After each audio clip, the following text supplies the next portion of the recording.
The day Fannie Winslow rode into Caldwell, Kansas with nothing but a battered carpetbag, a loaded derringer tucked into her boot, and a heart still raw from everything she had left behind. She had no intention of falling in love with anyone, least of all the quiet, broad-shouldered cowboy who caught her before she hit the dirt when her horse threw a shoe on Main Street and sent her tumbling sideways off the saddle. It was the spring of 1879, and Caldwell sat right on the edge of the Kishom Trail like a bead of sweat on a man's brow, hot, restless, and always on the verge of something. The cattle drives had begun pushing north again after the long winter, and the town buzzed with the kind of energy that came when too many men with too much money and too little sense crowded into too small a space. The saloon stayed lit all night. The livery never quite emptied, and the Kansas wind, that relentless prairie wind, pushed through the gaps in every building as though the land itself refused to let anyone settle too comfortably. Fannie had come from Wichita, though she had been born farther east than that, in a small Missouri town that no longer felt like home after her mother passed, and her father remarried a woman who made it plain that a grown stepdaughter was an inconvenience she had not signed up for. Fannie was 24 years old, brown-haired and brown-eyed, with a steady gaze that people sometimes mistook for coldness, but was really just a woman who had learned early that the world rarely handed you anything for free, and that you had better look at it clearly before you reached out your hand.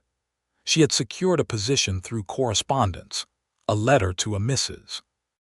Clara Albright, who ran a respectable boarding house on Maple Street and who needed a woman of good character to help manage the rooms, keep the accounts, and assist with the cooking. It was honest work, and Fannie had been honest in her letter about what she could offer. She could cook well, manage money better, and she was not afraid of hard days. What she had not written, because it was not the kind of thing you put in a letter, was that she was running as much as she was arriving. Running from the hollow feeling of a house that no longer wanted her. Running from a man back in Wichita named Gerald Pratt who had courted her for 7 months and then married someone else without a word of explanation, leaving Fannie to pick up the pieces of a dignity she had nearly handed over entirely. So when her rented mare threw that shoe on Main Street and Fannie went sideways, and a pair of strong hands caught her by the arm and the waist before she could eat a mouthful of Caldwell dust, her first instinct was not gratitude. It was irritation, followed almost immediately by surprise, because the man who had caught her was looking at her not with the kind of amusement most men would have worn, but with something that looked a great deal more like genuine concern. "You all right?" he said. His voice was low and unhurried, the kind of voice that had not been rushed in a long time. "I am fine," Fannie said, which was not entirely true because her shoulder ached where she had been wrenched sideways and her pride ached considerably more. She straightened up and looked at him properly. He was tall, several inches over 6 feet, with sun-darkened skin and dark brown hair that curled slightly at the collar. He had a jaw that looked like it had been built for stubbornness and dark eyes that were calm in a way that the rest of the town was not. He was wearing a plain work shirt, canvas trousers, and boots that had seen serious use, and there was a battered hat on his head that had been shaped by weather rather than vanity. "Your mare threw a shoe," he said, nodding at the horse, who was standing irritably in the middle of the street. "Back left. She should not be ridden further until it is seen to." "I can see that," Fannie said, and then, because she was not actually rude by nature and he had, after all, kept her face out of the dirt, she added, "Thank you for catching me." "Harvey Sutton," he said, and offered his hand. "Fannie Winslow," she said, and shook it. His grip was firm but not crushing, which she had always thought was the truest test of a man's character. "You new to Caldwell, Miss Winslow?" I am going to Mrs. Albright's boarding house on Maple Street." Something shifted in his expression, a small warming, barely perceptible. "Clara Albright is a good woman. Her boarding house is a decent place." He paused. "I can take your mare to the farrier on 2nd Street if you like. Tom Hale is the best in town. Your bag is not too heavy to carry the rest of the way." Fannie considered him for a moment. In Wichita she had learned to be careful about men who offered help, because help in Wichita always seemed to come with a price she had not agreed to. But there was something about this man that did not feel like a negotiation. He was simply offering, the way you might hold a door. "All right," she said. "I would appreciate that." She took her carpetbag from the saddlebag and Harvey took the reins and walked the limping mare toward the farrier's shop without any particular fanfare. And Fannie watched him go for just a moment longer than was strictly necessary before she picked up her bag and started toward Maple Street. Clara Albright was exactly what her letter had suggested, a stout, sharp-eyed woman of about 50 who had been running her boarding house since her husband died of cholera in 1871, and who had turned her grief into productivity with a thoroughness that Fannie could only admire. The house was 2 stories, white-painted, with a porch that wrapped around 2 sides and a kitchen that smelled permanently of wood smoke and dried herbs. There were 6 rooms for boarders and a small private room at the back of the house for Fannie, which had a window that looked out over the kitchen garden, and a narrow bed that was the most comfortable thing Fannie had slept in months. "The men who stay here are working men," Clara told her over supper that first evening. "Cowboys coming off the drives, a few tradesmen, 1 or 2 who work at the stockyards. I run a clean house and I expect clean behavior, and mostly I get it, because word gets around that Mrs. Albright does not suffer nonsense." She paused to butter a piece of bread. "You will find that Caldwell is a rougher town than it looks. The trail end brings in money, but it also brings in trouble. You keep your head down, do your work, and you will be fine." "I am not easily frightened," Fannie said. Clara looked at her with the evaluating eye of a woman who had heard that claim before and knew it was sometimes true. "No," she said after a moment. "I don't suppose you are." Fannie settled into the work quickly. The boarding house ran on a schedule as reliable as a railroad timetable: breakfast at 6, the rooms aired and cleaned by 10, the accounts balanced in the afternoons, supper at 6 in the evening. There were 6 boarders currently. A pair of brothers named Decker who worked at the stockyards, a quiet man named Elias who was a saddler, 2 cowboys who were between drives and spending their wages in town, and Harvey Sutton. Fannie had not known he boarded at Clara's house. When she came down to set the breakfast table on her second morning and found him already seated at the far end with a cup of coffee and a week-old newspaper, she stopped for just a fraction of a second before she continued to the sideboard and began setting out the plates. "Good morning, Miss Winslow," he said, without looking up from the paper. "Good morning, Mr. Sutton," she said, and was annoyed with herself for the warmth that crept up the back of her neck. She found out about him in the gradual, unavoidable way you learn things about people you share a roof with. He had been born in Texas, near San Antonio, and had been working cattle since he was old enough to sit a horse without falling off, which by his own account was quite young. He was 31. He had done several drives up the Kishom Trail and had come to Caldwell the previous autumn with a vague intention of finding something more permanent than the seasonal life of the trail.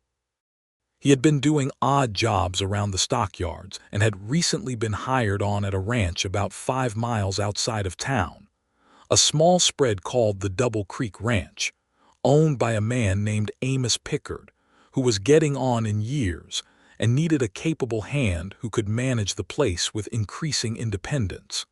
He was not a man who talked much about himself. Fannie learned most of this from Clara, who had a boarding house keeper's complete and unself-conscious knowledge of everything about everyone under her roof. What she observed herself, over the course of the first 2 weeks, was that Harvey Sutton was methodical and unhurried. He ate his meals steadily and quietly. He was polite to Clara and decent to the other boarders, and he did not drink to excess or make noise late at night.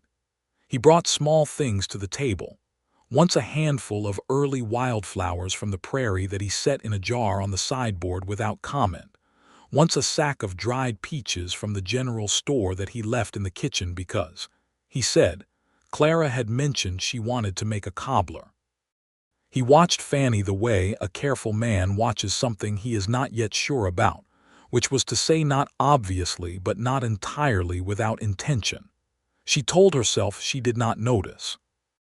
The first time they really talked, not just morning greetings across the breakfast table but actually talked, was 3 weeks after her arrival, on an evening when a storm was rolling in from the southwest, and the rest of the boarders had gone out or gone to bed, and Fannie had stayed on the porch to watch the lightning build on the horizon, because the prairie storms were like nothing she had ever seen in Missouri.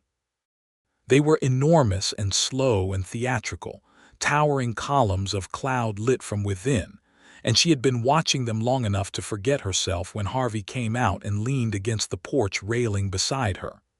"You are not afraid of storms," he observed.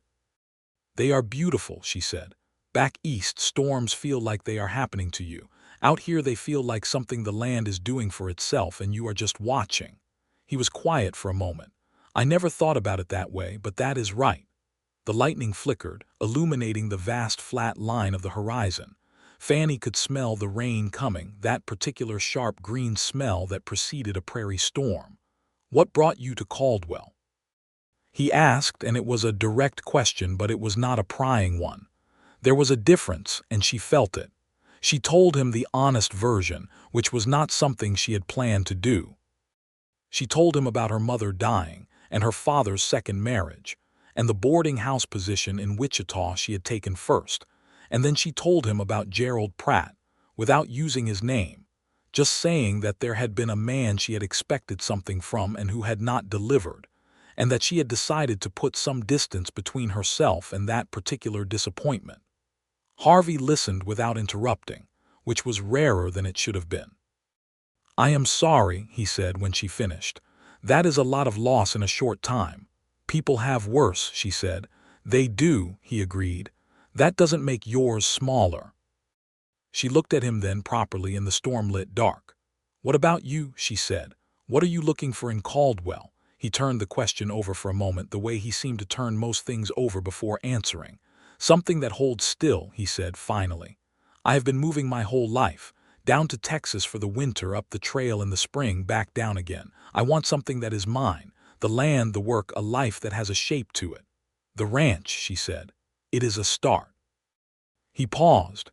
"Amos Pickard is talking about selling off the eastern portion to settle some debts, but the main operation is solid. Good water, good grass. I think it could be something." The first heavy drops of rain arrived, spattering the porch boards, and they both stepped back instinctively toward the door. And for just a moment they were standing very close together in the narrow covered space of the entrance, the rain coming down hard beyond the porch roof, and Fannie was acutely aware of the warmth of him, the steadiness of his presence. "Good night, Mr. Sutton," she said, and went inside. She lay awake for a long time that night, listening to the rain on the roof, and thought about a man whose hands had caught her before she hit the ground, and whose voice had that quality of not being in a hurry that she had not realized until now was something she had been desperately wanting. She told herself firmly that she was not doing this again. She had a job and a purpose, and she was not going to construct hopes around a man she had known for 3 weeks just because he was kind and listened when she spoke and had hands that made her feel unexpectedly safe.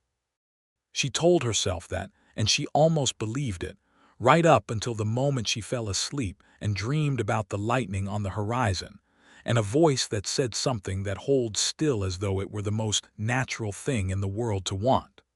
The weeks that followed were full of the texture of everyday life, which was its own kind of intimacy. Fannie learned the rhythms of Caldwell, the cattle drives arriving in dusty, noisy processions down Main Street, the stockyards filling and emptying with the regularity of a tide, the saloons loud on Friday nights and quiet on Sunday mornings, the general store where a woman named Margaret Hale, the farrier's wife, ran the dry goods side with an efficiency that Fannie respected deeply. She made friends slowly and deliberately, the way she did most things, but she made them. Margaret became one. Clara, already her employer, became something closer. Harvey rode out to the Double Creek Ranch each morning and came back in the evenings, and the shape of his comings and goings became part of the rhythm of the boarding house, the way a clock's ticking becomes part of a room's silence. He always said good morning at breakfast and good evening at supper, and occasionally, when the day had not been too long for either of them, he would stay on the porch for a while after supper and they would talk. She found out that he had a sister named Rose who had married a farmer in Colorado and sent him letters full of news about her children and her garden and her horses, and that he wrote back faithfully, though he claimed to be a poor letter writer. She found out that he had read more books than she had expected, and that he had particular opinions about the cattle business that were not always popular with the bigger operators, but that she found, on reflection, consistently fair. She found out that he had a patient, steady sense of humor that revealed itself in small, dry observations rather than loud declarations, and that when something genuinely amused him, his whole face changed, and the result was something that she found it increasingly difficult to look directly at. She had not told him any of this, of course. She was not in the business of telling men that she found them difficult to look at directly. What she did tell him, one warm evening in late June when they were both sitting on the porch steps because the inside of the house had not yet released the heat of the day, was that she was saving her wages to see what might be possible in a year or two. Not a boarding house of her own necessarily, but something. A small business, a dry goods store perhaps, a millinery something that was hers, something with a shape to it. She had not said those last words deliberately. They came out of her mouth and sat in the air, and she realized she was echoing something he had said 2 months ago, and felt the heat in her face that had nothing to do with the evening temperature. Harvey looked at her sideways, and there was something in his expression she could not quite name. "You have a good head for accounts," he said. "Clara has said so." "I do," Fannie agreed. "I like numbers, they do not pretend." "No," he said, "they do not." And then, without apparent transition, "I have been thinking about the eastern section of the Double Creek land, the part Amos is selling off. It is about 40 acres along the creek. Good bottom land. If a person had a mind to farm it rather than run cattle on it, it would grow things." Fannie looked at him. "Are you thinking of buying it?" "I am thinking about it," he said carefully. "I have some money saved. Not enough yet, but getting there." He paused. "It would be a good piece of land for a family." The word sat between them like a stone dropped in still water, sending out rings. Fannie looked at her hands folded in her lap. She was very aware of him 3 inches to her right, warm and solid and careful. "A family takes more than land," she said. "Yes," he said, "it does." Neither of them said anything further on the subject, and presently the mosquitoes drove them both inside. But Fannie stood in her small back room for a long time before she lit her lamp, looking out the window at the darkened kitchen garden, and feeling something in her chest that she had been trying very hard not to feel for several weeks now. The trouble, when it arrived, came from a direction she had not been watching. His name was Coy Renfrew, and he was one of the cowboys who had been staying at Clara's boarding house since before Fannie's arrival, a dark-eyed man in his late 30s, who had been perfectly civil to Fannie in the way that a man is civil when he has decided he will be getting what he wants eventually, and sees no reason to rush. She had clocked him the first week and had kept a careful distance, and he had not pushed. But in early July his patience apparently ran out, because he caught her alone in the hallway outside the kitchen one afternoon and put his hand on the wall beside her head and said some things that were flattering in content and unpleasant in delivery. Fannie's hand moved toward her boot before she consciously decided it. She had her derringer out and pointed before Renfrew had fully processed that she had moved. "I think," she said, with a steadiness in her voice that surprised even her, "that you will take your arm down and step back." Renfrew stared at the small gun and then at her, and she watched the calculation happen in his eyes, whether she meant it, whether she would use it, whether the trouble was worth the point he was trying to make. She kept her eyes level and her hand still and let him do his calculating. He stepped back. "You are serious," he said, with something between amusement and affront. "I always am," she said. You should find other arrangements. Mrs. Albright does not run a house for men who behave this way. She told Clara that evening, because it was Clara's house and Clara's right to know. Clara's jaw tightened and her eyes went sharp, and she went directly to the parlor where Renfrew was smoking, and informed him with the pleasant finality of a woman who had buried one husband and built a business on her own that his stay was concluded, and his things would be on the porch by morning. Renfrew had been gathering his indignation into something that might become uglier when Harvey came in from the yard, having apparently heard enough of it from outside. He did not raise his voice. He did not make threats. He simply stepped into the room with that particular quality of stillness he carried, looked at Renfrew steadily and said, "Mrs. Albright has made herself clear. I would honor that." Renfrew looked at Harvey for a longer moment than Fannie thought was wise, but then whatever he found in those calm dark eyes must have settled something for him, because he put out his smoke and stood and said he would collect his things. He was gone by morning, as Clara had said. Harvey knocked on the kitchen door that evening, where Fannie was checking the week's accounts by lamplight. He asked if she was all right. She said she was. He said she had handled it well. She said she knew. He nodded once, as though something had been confirmed to him, and said good night, and she watched the lamplight and the door he had just closed through and thought, "This is the most inconvenient possible time to be falling in love with someone." But there was not much to be done about the timing of it.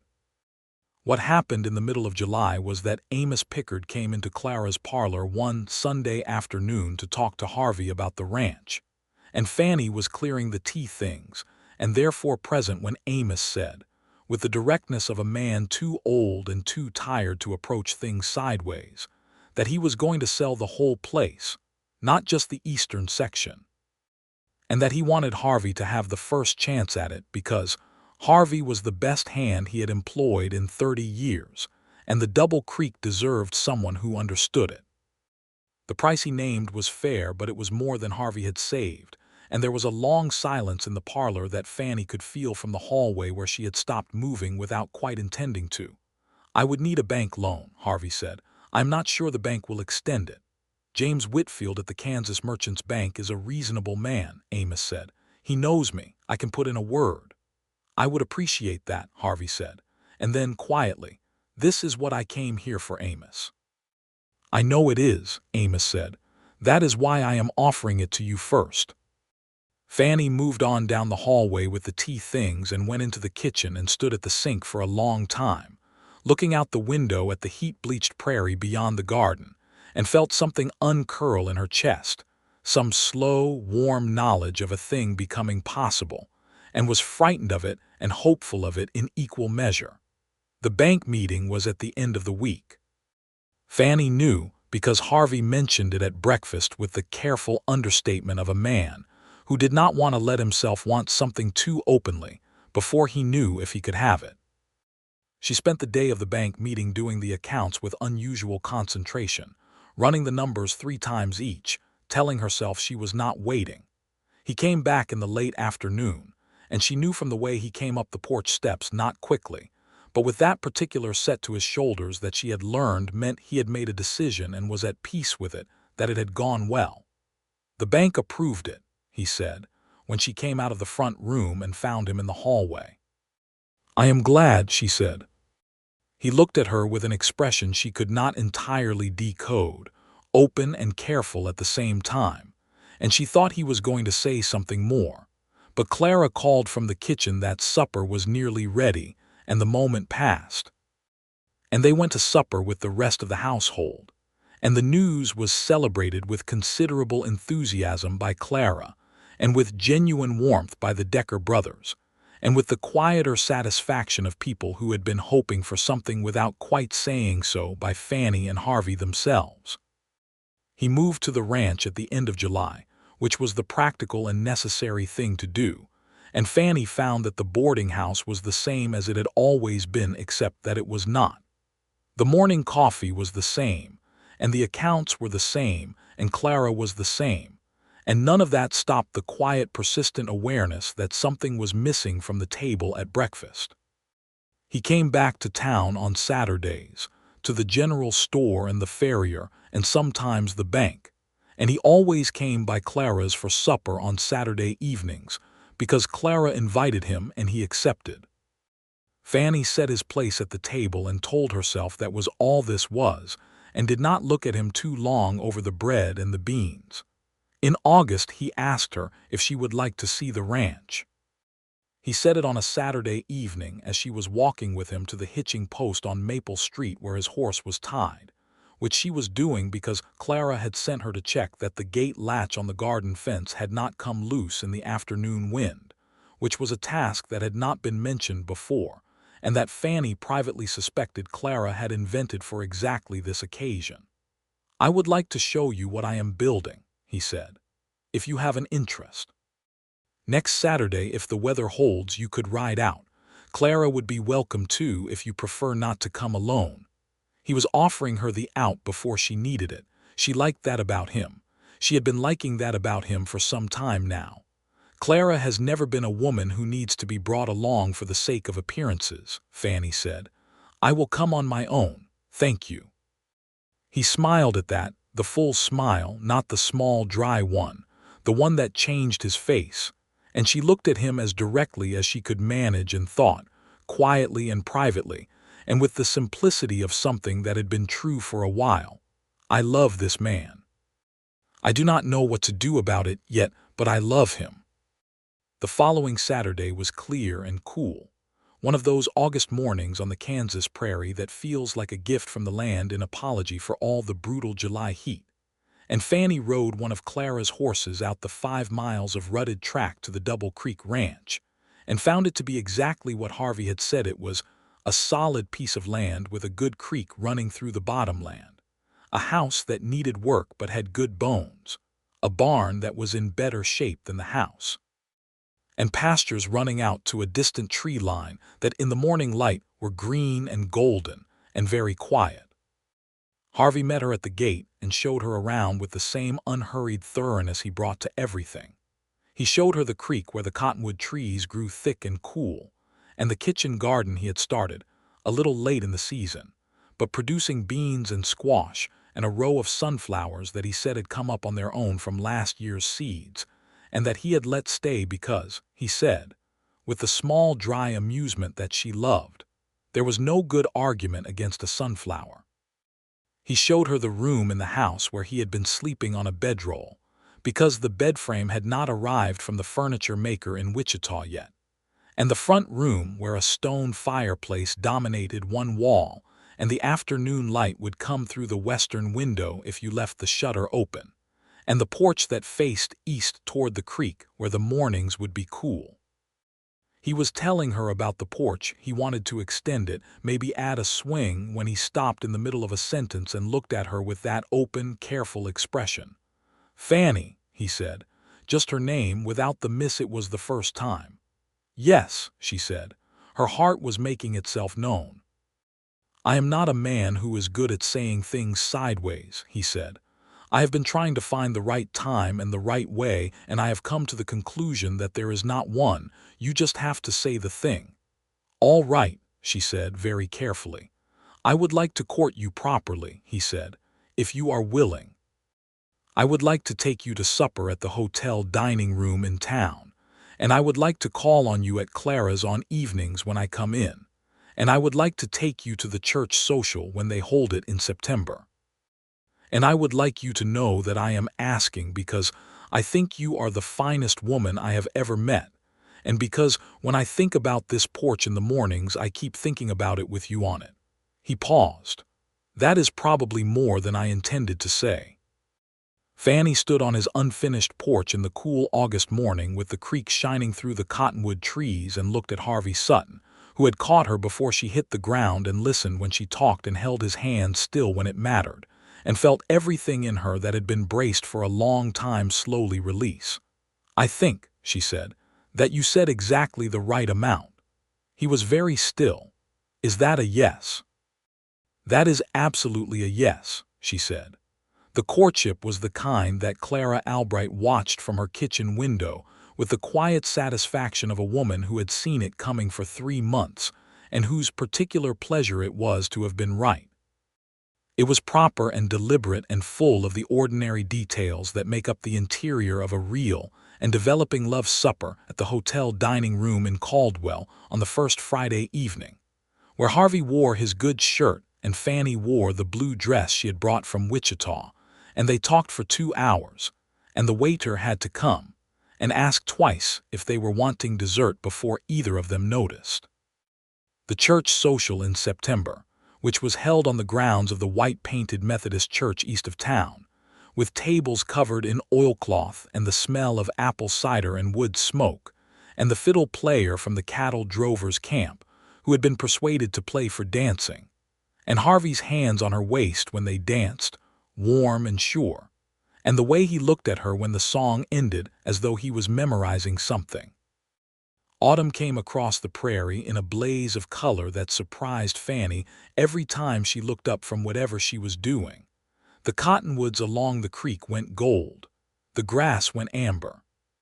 The sky went an impossible deep blue that had no equivalent she had ever seen before, and she found herself stopping in the middle of tasks, in the middle of setting the table, in the middle of adding a column of figures, just to look out the window at it. She rode out to the Double Creek on Saturday mornings when the weather permitted, and sometimes she stayed for the middle of the day and helped Harvey with whatever work was at hand.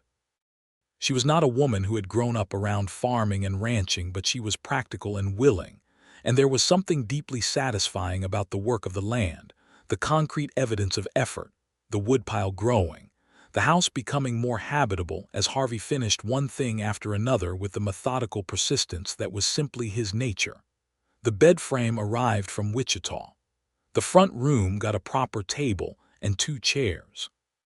Harvey found a rocking chair at a sale in town and put it on the porch facing east, and one Saturday morning Fannie sat in it with a cup of coffee while Harvey worked in the kitchen garden below the porch steps, and the creek glittered through the cottonwoods, and she thought, this is the shape of it. This is what a life is supposed to feel like.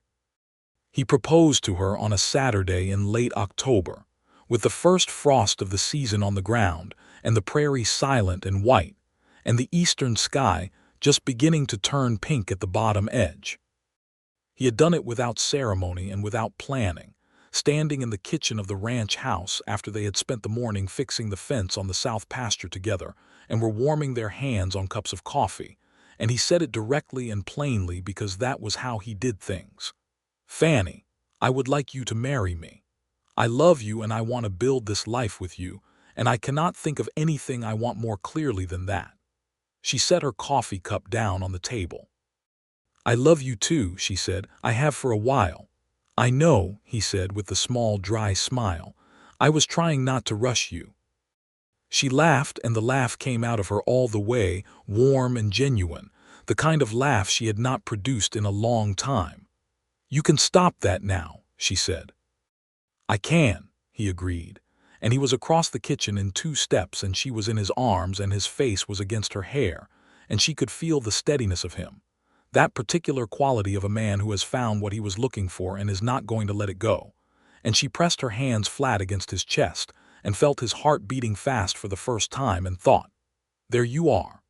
The wedding was in December of 1879 in the Methodist church on the east side of Caldwell. Clara Albright cried, which was so unexpected from a woman who claimed the same practical resistance to sentimentality that she demanded of everyone around her that even the minister paused for a moment. Margaret Hale brought wildflowers she had somehow dried and preserved from the summer, pale and fragrant, and Fannie carried them in a small bunch tied with a ribbon from her Wichita sewing basket. The Decker brothers were in the front pew because they had become attached to the whole enterprise in the way that people sometimes attach themselves to other people's happiness when their own is in short supply. The fiddle player from the cattle camp, whose name turned out to be Reuben, and who had become a recurring presence in the social life of the boarding house, played something slow and beautiful while Fannie walked up the aisle. Harvey stood at the front of the church in his good shirt and a dark coat that he had purchased in Wichita for the occasion, and when Fannie came through the door and he saw her, Something moved across his face that was not quite an expression she could name, something past gladness, past relief, into a region of feeling that did not have a common word, and she walked toward it like walking toward a fire in the cold. They said their vows with their eyes on each other, the words plain and old and sufficient. The winter of 1879 into 1880 was a working one. Fannie moved to the Double Creek Ranch after the wedding, leaving Clara's boarding house with a gratitude she expressed directly and a grief for the small back room that she felt privately. Clara gave her the set of account books she had used to teach Fannie the boarding house system as a wedding gift, which was exactly the right thing. The ranch in winter was a different place than it had been in the green and gold of the fall. The prairie went flat and colorless, the sky low and white, the wind cutting and relentless, and the work was about endurance as much as progress. Keeping the livestock through the cold, keeping the wood supply ahead of the cold, keeping the house warm enough to be livable. Harvey worked with his characteristic steadiness, and Fannie worked beside him, and they fell into the rhythms of shared domestic life with a naturalness that sometimes surprised her. Not because she had expected difficulty, but because she had, somewhere below conscious thought, been bracing for it, and the absence of difficulty was its own kind of revelation. They talked in the evenings by the fireplace with the prairie wind at the walls. They talked about everything they had not yet said to each other: childhoods, memories, the things they believed about people and land and work and time. Harvey told her about his father, who had been a hard man in the useful sense and the limiting sense both, a man who had given him the skills of the land and the habit of silence and not much else. Fannie told him about her mother, who had read to her from whatever books came through their small Missouri town, who had taught her that a woman's mind was as useful as any other part of her and should be exercised accordingly. They told each other the true things, and the telling of them made the winter evenings on the Double Creek feel like something rich and private, the inside of a life being built word by word alongside the wood and the fence line and the growing cattle herd. Spring came back across the prairie with the violence of a season that had been held back too long, sudden, green, loud with wind and rain, and the return of birds in numbers that Fannie never stopped finding remarkable. She planted a proper kitchen garden in March, extending what Harvey had started the previous year, and she found in herself a pleasure in growing things that she had not known she possessed. She wrote a letter to her father in Missouri, the first in over a year, and told him she was well and married and in Kansas, and included nothing that required a response but left space for one if he chose to give it. She did not expect much from that direction, but she had found that holding grudges required energy she preferred to spend elsewhere. In April, she told Harvey she was expecting. He was fixing the fence on the north pasture when she told him, and he stopped with the hammer in his hand and looked at her for a long moment, and then set the hammer very carefully on the fence post and crossed the distance between them and held her face in both his hands and looked at her as though she were something he was trying to memorize from the outside in. "Are you all right?" he said. "Are you well?" "I am perfectly well," she said. "I am very happy about it." He kissed her forehead and then both her cheeks and then her mouth, and she could feel him smiling against her lips, and she laughed again into the kiss and thought, "There are so many kinds of happiness, and this is a new one." The summer of 1880 was a full one. The cattle herd was growing steadily, and Harvey had two hands working the ranch now. A young Mexican man named Pedro Vega, who had come up with one of the drives and had a particular gift with horses, and an older man named Bill Farron, who knew cattle the way Harvey knew fences, thoroughly and from the inside. The Double Creek was beginning to look like what Harvey had described to her on that first porch evening in August, something that held still, something with a shape to it. Fannie ran the ranch accounts with the precision she had brought to Clara's books, and she wrote regularly to Clara and to Margaret Hale, and she came into town on Saturdays with Harvey and was increasingly known in Caldwell as the woman who had put the Double Creek's finances in order, and who was also, incidentally, clearly growing a substantial piece of the future. The baby came in late October, which brought the ranch to a kind of wonderful suspended chaos for about 48 hours, until it resolved itself into a healthy, loud, dark-haired boy whom they named James William Sutton James for Harvey's grandfather. William because Fannie had always thought William was a name that left room for a person to become whatever he needed to be. Clara came out from town and stayed 3 days, which was as much sentimentality as she would allow herself to express, and Margaret Hale sent 24 jars of preserves and a handmade quilt in yellow and white. Pedro and Bill Farron stood on the porch and looked embarrassed and proud in equal measure and drank coffee and told Harvey that he had a fine son, and Harvey stood there with the baby in his arms and looked at Fannie over the small dark head, and his face was the most completely open she had ever seen it. "Hello, James," he had said, when they first put the boy in his arms, very quietly, in the private minute before the house filled with people. "We have been waiting for you." Fannie had cried at that properly and without apology, and Harvey had put his free arm around her and held her against his side and said, "We are all right. We are all very well," and she had agreed because they were. The years that followed were the years of the thing being built, which is to say they were full and ordinary and sometimes hard and more often good. James grew into a sturdy, curious boy who was on a horse before he was 4 and who had his father's patience and his mother's directness, and his own particular combination of stubbornness and sweetness that occasionally made Fannie want to laugh and occasionally made her want to sit down. The Double Creek expanded. Harvey bought the 40 acres along the East Creek bottom that Amos Pickard had originally intended to sell, adding good farmland to the cattle operation, and Pedro Vega turned out to have a broader range of skills than just horses.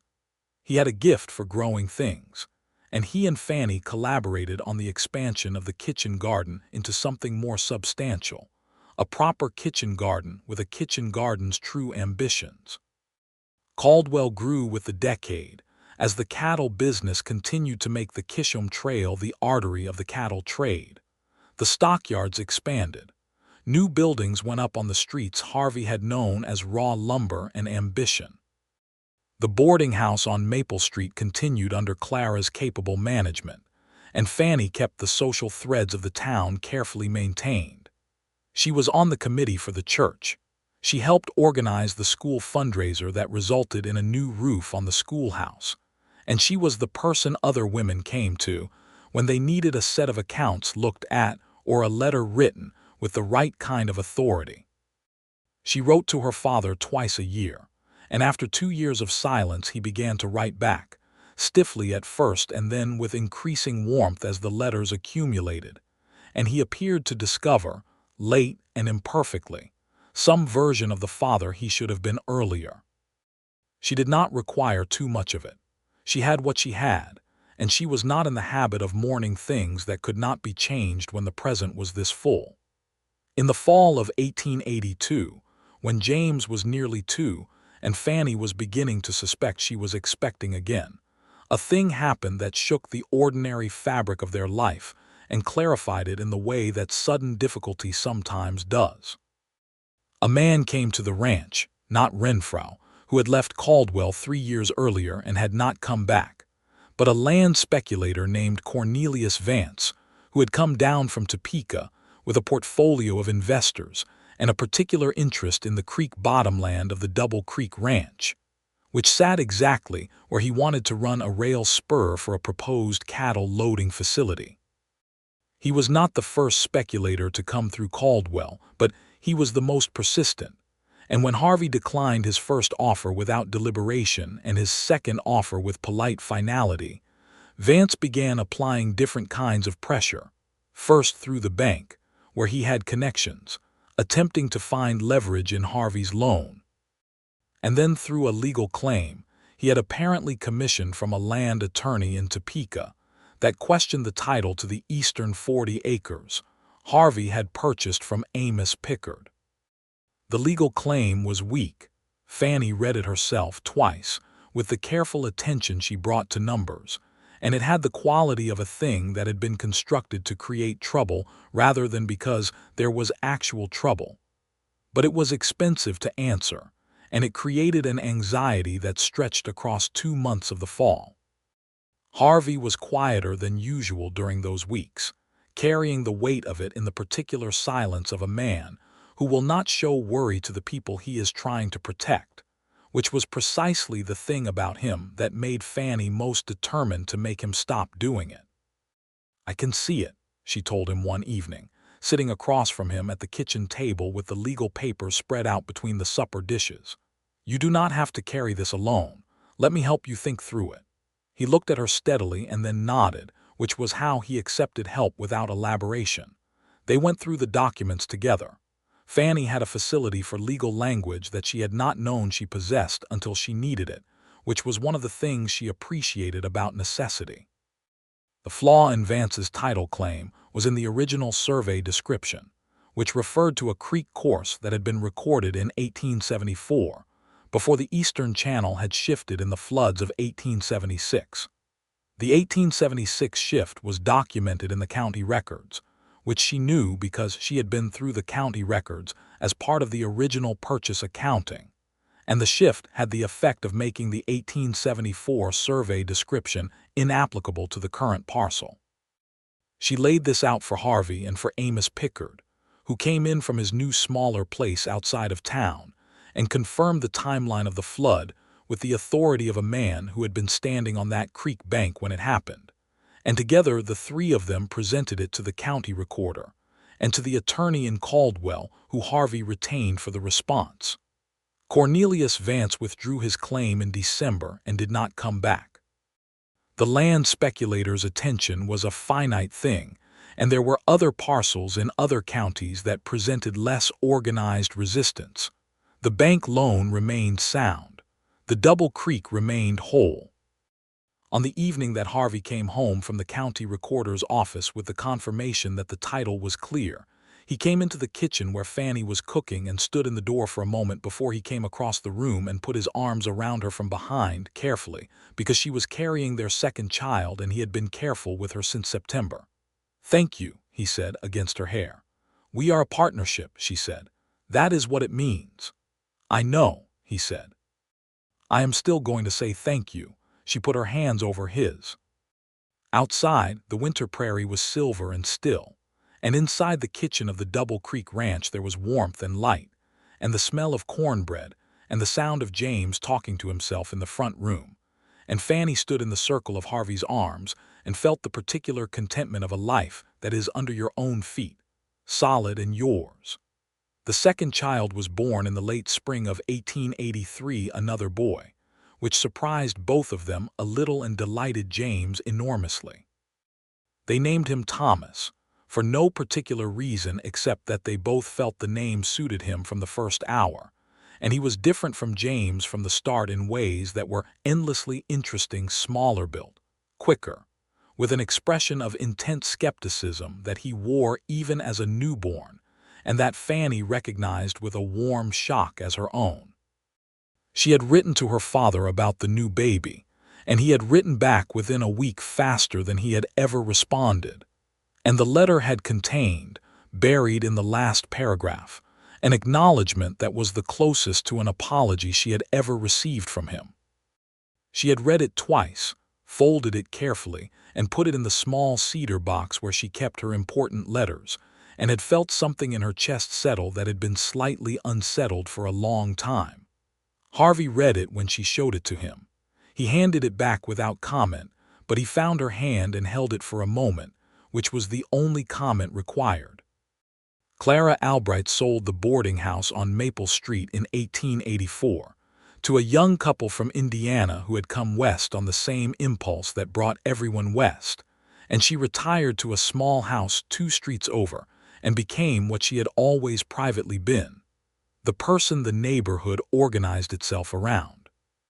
She was at the Double Creek for Sunday dinner several times a month and was James and Thomas's honorary grandmother, with a thoroughness that left no room for the honorary part. The mid-1880s brought changes to Caldwell and to the trail towns generally. The cattle drives up the Kishom Trail were declining as the railroad pushed further into Texas, and the ranges in Kansas and Colorado began to be fenced with the new barbed wire that was changing the nature of the open range. Harvey had seen this coming, had been preparing for it by diversifying the Double Creek's operation away from purely cattle receiving and toward actual cattle raising, and the farmland along the creek was now producing enough that the ranch had a genuine dual income that made them less vulnerable to the shifts in the cattle market than many of their neighbors. These were the larger movements of the world, the kind that happened to everyone, the background of an era changing. What Fannie noticed more closely were the smaller movements, the way James at 6 years old sat a horse with his father's ease, the way Thomas at 3 held tools with a seriousness that suggested he was going to build things, the way the cottonwoods along the creek grew taller each year, and created in the late afternoon a light that was green and gold and private, belonging to the Double Creek specifically in a way that made her understand what the word home had always been trying to say. In 1885, on the occasion of their 6th wedding anniversary, Harvey gave her a small notebook bound in calfskin leather, in which he had written in his careful, deliberate handwriting a record of the things he had found to love about her, not a declaration of passion, which was not his register, but a catalog of specifics, because that was his register. He had written about her steadiness with numbers and her laugh, and the way she stood on the east porch in the mornings with her coffee and looked at the creek as though she were conducting a daily inventory of its beauty. He had written about the day she had pulled the derringer on Coy Renfrew and the way he had felt about that, which he described as a combination of alarm and profound admiration that had resolved entirely into admiration. He had written about the title dispute and the county records and the survey description, and how she had read legal documents with the same quiet attention she brought to everything, and how watching her do it had confirmed something he had already known about who she was. He had written at the end, "I came to Caldwell looking for something that holds still. I found you. You are the thing that holds still. Everything else I have built has been built around that." Fannie read it at the kitchen table on the morning of their anniversary while Harvey was doing the morning work in the barn, and she cried the way she had cried when he first held James completely and without apology, and then she dried her face and went to find him and told him that she loved him in the direct and simple way she had learned was the right language between people who tell each other true things. "I know," he said with a small dry smile. "Do not be smug," she said. "I am not," he said. "I am grateful." Pedro Vega had by this point become something considerably more than a ranch hand at the Double Creek. He had been part of the place for 6 years, had learned the cattle end of the operation as completely as the horse end, and had taken on the management of the farming operation with a skill that Harvey was openly respectful of.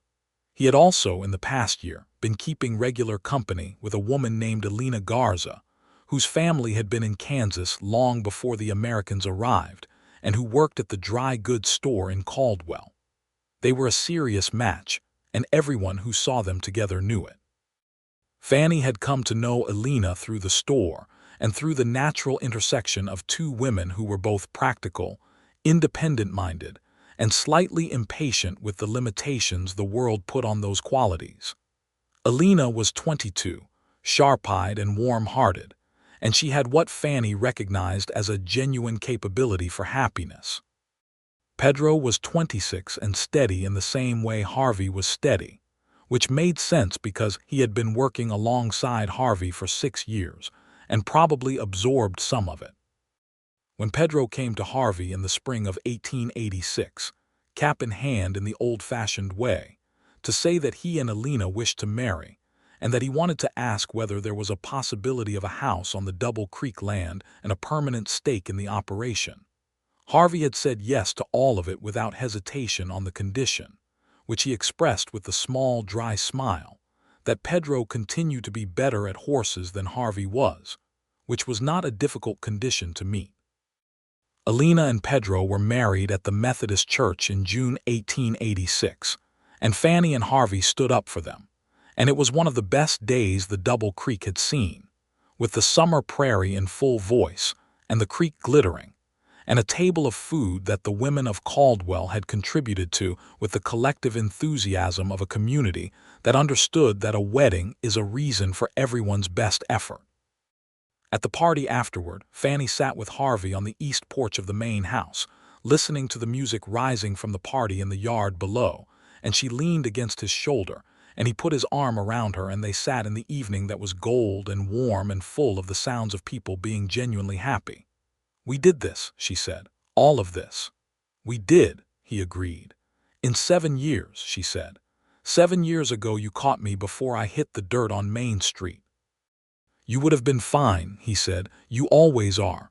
"I know," she said, "but I like being caught." He pressed his lips to her hair.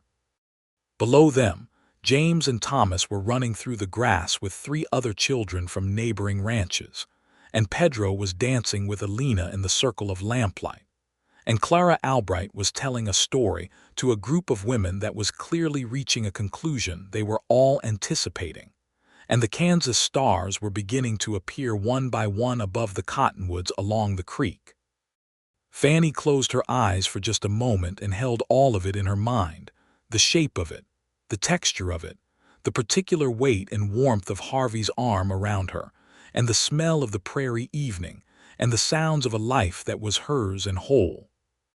She thought about the woman who had ridden into Caldwell 7 years ago with a battered carpetbag and a derringer in her boot, and a heart that had been put through something, and had come out the other side still beating, still hoping, still open despite everything that might have argued for closing. She thought about that woman and felt a tenderness for her that was the tenderness of distance, of looking back at someone who did not yet know what was coming. What was coming had been this. In the years that followed, the Double Creek grew with the deliberate pace of something well managed and well loved. The house gained a second story, built in the summer of 1887 by Harvey and Pedro and Bill Farron, and 2 additional men hired from town, because James and Thomas needed their own rooms, and the front room needed to be a proper parlor, and there had always been a plan for a study where Fannie could keep the accounts and the books that had accumulated on the shelf above the fireplace, to the point that the shelf was conducting a permanent negotiation with gravity. The cattle operation continued to evolve as the open-range era came to its gradual close. Barbed wire was dividing the prairie into parcels with increasing speed, and the great trail drives that had defined a generation of Western life were becoming something that men told stories about rather than something they did each spring. Harvey Sutton was not a man who mourned the past at the expense of the present. He looked at what was changing and adjusted, moved his emphasis from receiving trail-driven cattle to raising them on the Double Creek's own grass-built relationships with the rail buyers rather than the trail bosses, and found that the ranch was consistently profitable in a way that the trail-dependent years had not always been. Fannie kept the books and kept the school committee going and kept the correspondence with her father in Missouri that had become, by the late 1880s, a real exchange between 2 people who were choosing, carefully and late, to know each other. Her father made the journey to Kansas in the fall of 1888, when James was 8 and Thomas was 5, and stayed 2 weeks at the Double Creek.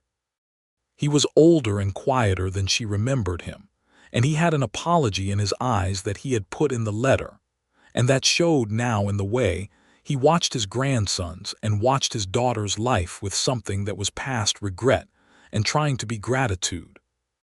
Harvey shook his hand on the first day and treated him well and consistently throughout, which was the simplest and most necessary thing he could have done, and for which Fannie loved him with a sharpness that was close to pain. On her father's last evening, sitting on the east porch while the boys slept and the prairie settled into the blue dark of a Kansas autumn, her father said, "He is a good man." "He is the best man I know," Fannie said, which was simple and true. Her father was quiet for a moment. "Your mother would have been glad." She did not answer that because she did not need to. She looked out at the creek through the cottonwood trees at the last light on the water and thought, yes, yes, she would have. He went back to Missouri with photographs of James and Thomas and a jar of Fannie's peach preserves, and he wrote regularly until he died in 1892. And she kept every letter in the cedar box alongside the one from Harvey, and the one from her mother that she had carried from Missouri to Wichita to Caldwell in the bottom of the battered carpetbag that was now stored in the attic above the new second story. The last day of 1889 was one of those Kansas days that looked like a painting of itself. The winter sky a clear and specific blue, the snow on the prairie brilliant and undisturbed, the creek frozen at the edges and running dark and quick in the center channel. Fannie stood on the east porch with her coffee, conducting her daily inventory of the creek's beauty as Harvey had described it in the notebook she still kept on the nightstand, and she heard the door behind her, and then Harvey was beside her with his own coffee and his shoulder against hers, and they stood in the cold morning looking out at the land that was theirs. "New decade tomorrow," he said. "New decade," she agreed. James was 9 now, and Thomas was 6, and the house was full in the mornings with the specific noise of children who were comfortable and healthy and at home. Pedro and Alina were in the small house Harvey had built for them on the eastern section near the creek, and Alina was expecting their first child in the spring, which had filled the Double Creek's social world with considerable pleasant anticipation. "I have been thinking," Harvey said. "Tell me," Fannie said. "I have been thinking that the northwest pasture could carry more cattle than we are currently running on it, and that if we extend the fence line another quarter-mile toward the property boundary, we could add perhaps 40 head to the spring purchase." Fannie considered this. "The water in the northwest corner is adequate for that increase." "It was dry last August," he acknowledged. "We would need to dig another stock pond." "Then factor that into the spring cost estimate and bring it to the accounts on Saturday. If the numbers work, it works." "The numbers will work," he said with mild confidence. "Then it will work," she said. They stood in the cold for a while longer, the coffee warming their hands, the new decade one day away. "Fannie," he said. "Harvey," she said, "I am very glad you threw that shoe on Main Street." She laughed into the cold air, her breath rising in a small cloud. "Your mare threw that shoe. I was merely the passenger." "Well," he said, "I am glad she did it." She leaned her head against his shoulder. Below them, the Double Creek ran through its frozen-edge channel, dark and quick. The same creek it had always been, running through the land that was theirs, real and solid and full of the accumulated weight of 10 years of ordinary, extraordinary life. The morning after Alina and Pedro's baby arrived, a boy they named Raphael, born on the first warm day of March 1890. In a delivery that was attended by the physician, Harvey had ridden to fetch from Caldwell at 3 in the morning, and that went well and resulted in an exhausted but perfectly healthy young family. Fannie sat at the kitchen table in the Double Creek's house with the account books open, and the March sunlight coming through the eastern window, and the sound of James and Thomas eating their breakfast with the noisy efficiency of growing boys. Harvey came in from the morning chores, poured himself coffee, sat down across from her. "Raphael is well," she said, looking up from the accounts. "I checked in before breakfast. Alina is tired, but she is herself." Harvey nodded, and she could see the specific satisfaction in his face of a man who is happy about the good fortune of people he cares about. "Pedro is useless today," he said with a small, dry smile. "Completely useless. He keeps going to look at the baby." "That is what a man is supposed to do the morning after his child is born," Fannie said. "You were the same." "I was considerably more efficient," Harvey said. "You went back to look at James 4 times before breakfast." Harvey drank his coffee and said nothing. 4 times, Fannie confirmed. James from the other end of the table said, "Papa looked at me 4 times, with the interest of a child who has just discovered a piece of his own history." "At least," Fannie said. "I was checking that he was all right," Harvey said with dignity. "He was all right," Fannie said. "All 4 times." Thomas said with the philosophical certainty of a 6-year-old, "I am going to look at Raphael 4 times today." "That seems right," Fannie said, and caught Harvey's eye over the children's heads, and the look that passed between them was the kind that carries whole conversations. The particular warmth of two people who have been finding each other funny and true for 10 years and expect to continue for a great many more.